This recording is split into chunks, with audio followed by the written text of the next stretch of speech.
करके आए, पूरे सोने की लंका को जला दिया और जानकी जी के पास आकर चरणों में बैठ गए। माता पुत्र के साथ तब होती है जब पुत्र सहायता के लिए बुलाए। बच्चा अगर बहुत रो रहा हो तो पहले माता पिता खिलौने दिखाते हैं, इससे इसको खेल लेने दो, जब ज्यादा आवश्यकता पड़ेगी, जब मुझे बार बार बुलाएगा तब मैं जाऊंगी। बच्चा अगर खिलौनों में मस्त तो माता अपने काम में व्यस्त। तब तक माता नहीं जाती जब तक बच्चे खिलौने से खेले।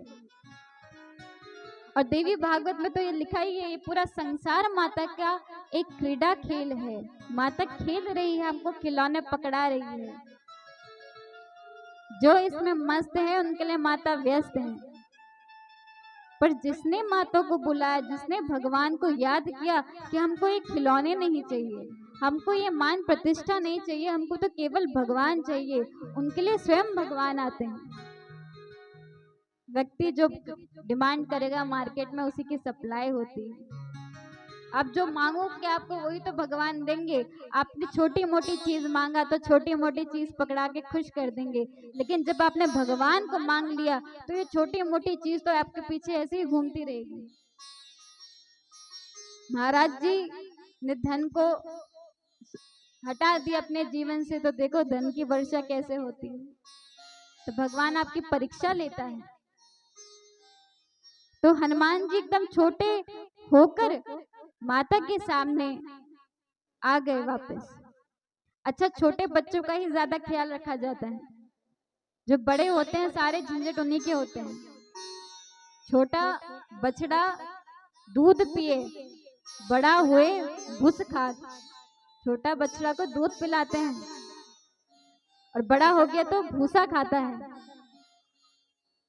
तो हनुमान जी वापस माता के सामने पधारे हैं। माता ने बोला हनुमान को कि तुमने लंका जला दी, इसका क्या रहस्य है?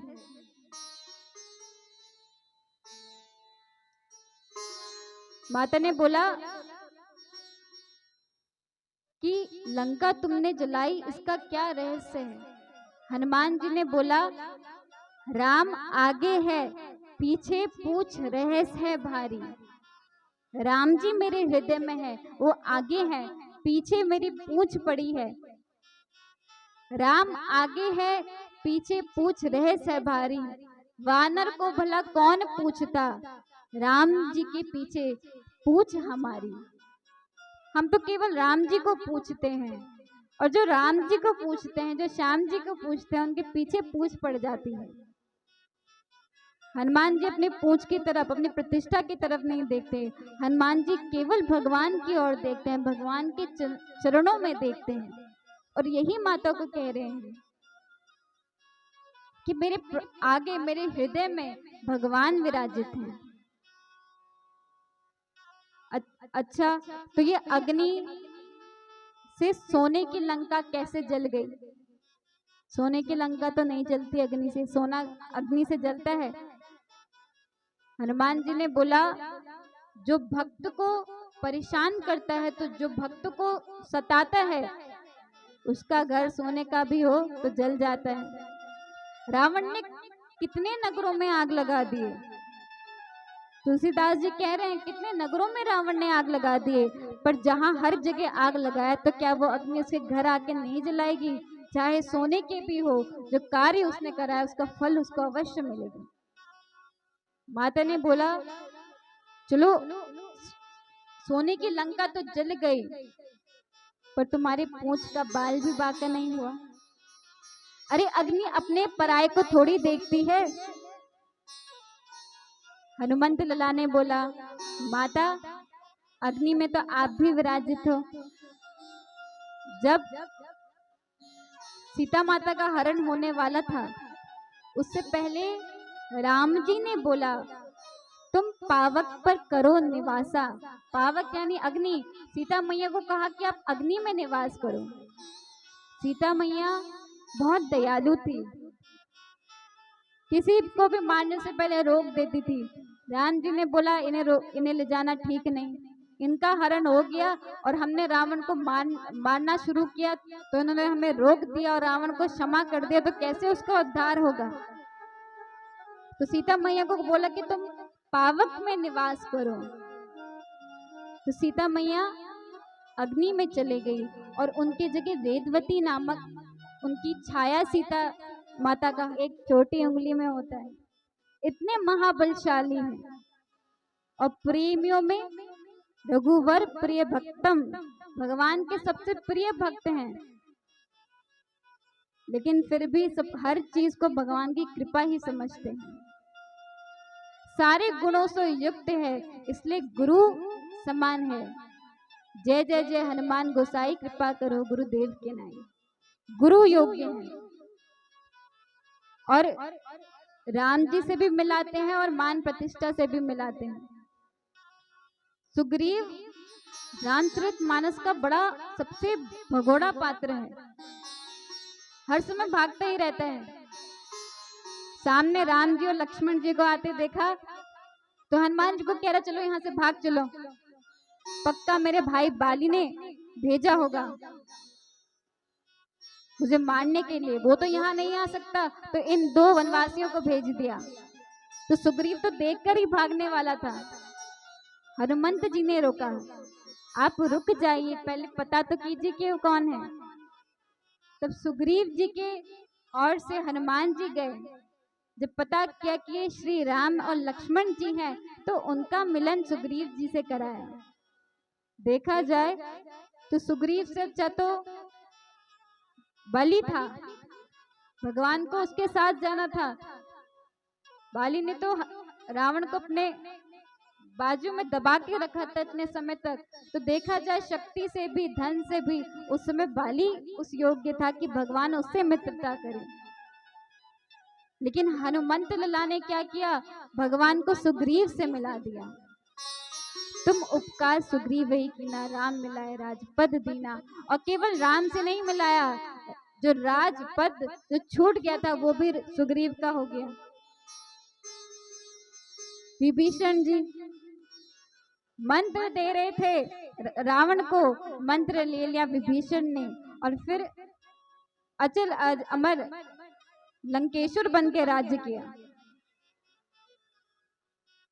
सुग्रीव ने तो कह दिया विभीषण को मत आने दो, अरे राक्षस है, शत्रु पक्ष से आया है। पर ये हनुमंत लला ही जो थे जिन्होंने विभीषण को पकड़ के राम जी के चरणों में बिठा दिया, और जैसे ही वहां पे राम जी और विभीषण जी का मिलन हुआ, विभीषण लंकेश्वर बन गए। तो ये हनुमान जी की कृपा है। खुद हनुमान जी कुछ नहीं मांगते, पर अपने राम जी से मिलाकर भक्तों को सब कुछ दे देते हैं। जब लंका में विभीषण का राज तिलक करके भगवान लक्ष्मण और माता सीता सहित अयोध्या जा रहे थे, तो खुद तो भगवान अपने विमान में आए, हनुमान जी को बोला तुम पहले ही भरत से मिल लो, क्योंकि भरत बहुत भावुक है, कुछ भी कर सकता है। आज अवधि है अवधेश बचाने की, आज अवधि है अवधेश्वर के घर आने की, और ना आए तो आज अवधि है मेरे प्राण जाने की। भरत जी कह रहे हैं कि आज ही हम अवधि है कि हमें प्रभु का पद मिले, प्रभु का चरणों में अनुराग मिले, और भगवान ना आए तो आज हमारे प्राण जाने का समय है। भरत जी वहां तैयारी कर रहे हैं, तो यहाँ पे हनुमान जी को ही भगवान ने भेजा, तुम जाओ और भरत को समझा देना कि मैं पहुंच गया। हनुमान जी गए और भरत को बताया कि भगवान प्रभु श्री राम लक्ष्मण और माता सीता सहित आ रहे हैं। तो भरत ने पूछा कि आप इतने मीठी वाणी बोलने वाले कौन हो? हनुमान जी अपना नाम नहीं बताते, विभीषण से मिले तो विभीषण को कहते हैं कि मेरा सुबह जो नाम ले ले उसको अन्य ना मिले। अपना नाम नहीं बताते, हमेशा प्रभु का भक्त कहकर संबोधित करते हैं। तो भरत से जब मिले तो भरत ने अपने हृदय से लगा लिया, क्या तुम सच में हनुमान हो? हनुमान जी ने बोला, अब झूठ मूठ के क्या होते हैं, हनुमान है, सच में ही हनुमान है। भरत ने बोला, नहीं, मेरे नेत्र कह रहे हैं कि आप हनुमान हो, लेकिन जब मैंने आपको दिल से लगाया तब मुझे ऐसा लगा कि मेरे प्रभु राम मुझे मिल गए। मानो तुलसीदास जी कहना चाह रहे हैं कि भगवान विमान में, भगवान ने सोचा कि बाद में आऊंगा, पहले हनुमान में चलकर भरत से मिलता हूँ। भरत जी कह रहे हैं आपको हृदय से लगाकर लग रहा है मुझे मेरे राम मिल गए। जब राम जी का अभिषेक हो गया, राम जी अयोध्या के राजा बन गए, तो किसी ने पूछा, बोला लक्ष्मण, भरत और शत्रुघ्न में से सबसे ज्यादा भाग्यशाली कौन है? भरत जी ने छत्र पकड़ा है और छत्र पकड़ कर खड़े हैं।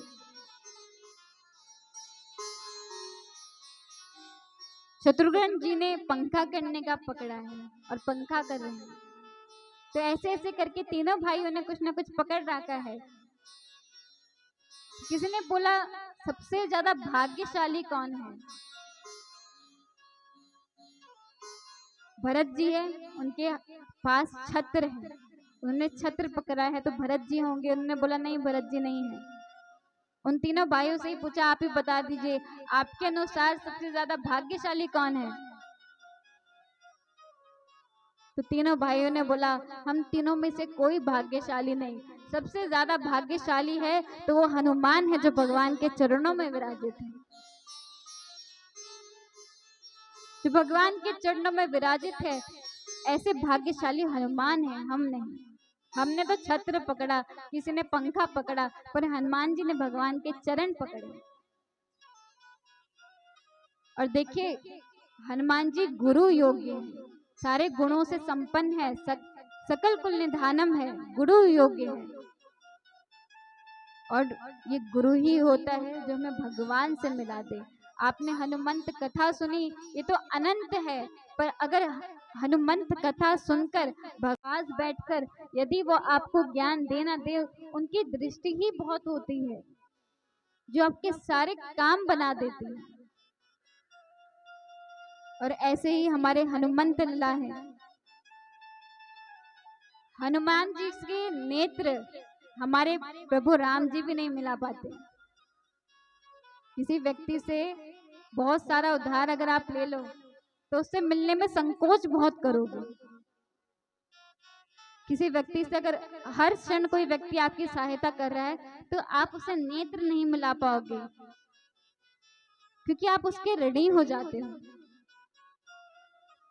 तो एक दिन दरबार में जब जब हनुमान जी भगवान जी को देखते तो हमारे श्याम जी मुख मोड़ लेते, और जैसे ही हनुमान जी नेत्र हटा दे, हमारे राम जी फिर से हनुमान जी को निहारने लगते।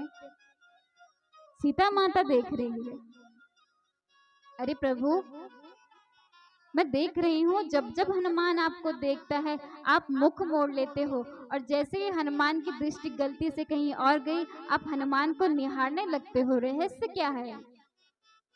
आपको तो हनुमान प्रिय है, आपका प्रिय भक्त है, तो आप उनसे नजरें क्यों नहीं मिला सकते? राम जी माता सीता को कह रहे हैं, प्रति उपकार करो का तो। अरे एक उपकार किया होता तो कुछ बदले में दे देता, पर ना तो हनुमान जी कुछ स्वीकार करते हैं भक्ति के अलावा, और ना कुछ देने लायक बचा है, क्योंकि प्रति उपकार करा है। प्रति उपकार मतलब किसी ने आपके पास उपकार किया और फिर आपने फिर से उसको कुछ दिया, तो वो प्रति उपकार होता है। पर मैं क्या दूं हनुमान को, इसने मुझ पे अनेकों उपकार करके मुझे अपना ऋणी बना दिया है।